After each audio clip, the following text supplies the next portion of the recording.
Syria is stunned. US forces are under attack and retaliation strike may launch. Well, here's the story, ladies and gentlemen. It all begins on December 13, 2025. Two American soldiers serving in Syria, they were killed in a suspected ISIS attack. This wasn't just another skirmish. It was a direct strike on the US personnel, and the reaction, it was swift and deadly. Now the US has hit back. Almost immediately, American forces launched a massive retaliatory operation across Syria. About 70 targets were hit. ISIS fighters, in fact, weapon storage, infrastructure, supply chains. The message was very, very clear. Attack the US troops and the consequences, they will be severe. Now, this wasn't a random show of force, right? It was planned, it was precise, and it was meant to send a warning to every single terrorist group in the world. But you know why Syria? So about 1,000 US troops, they are stationed in Syria, almost in the east near oil fields and strategic region. Their mission?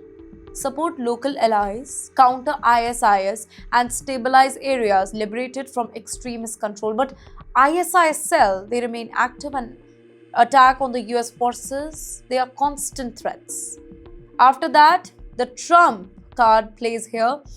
President Donald Trump, he didn't hold back. In a statement, he warned that all terrorists will be hit. Every attack on the Americans will be met with overwhelming force.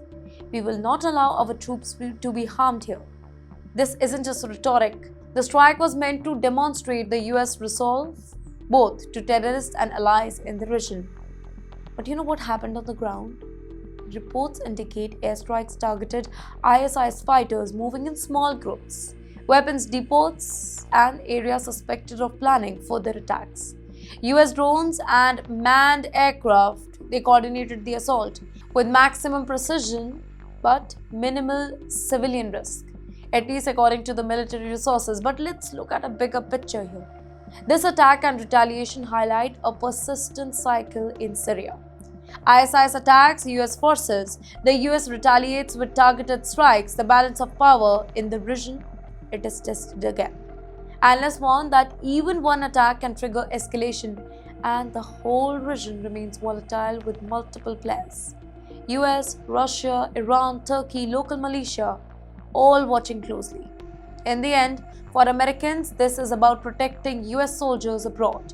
For ISIS, it's about trying to destabilize the entire region and send a message. For the world, it's a reminder that Syria is still a battleground where every move is calculated and every attack, it has consequences.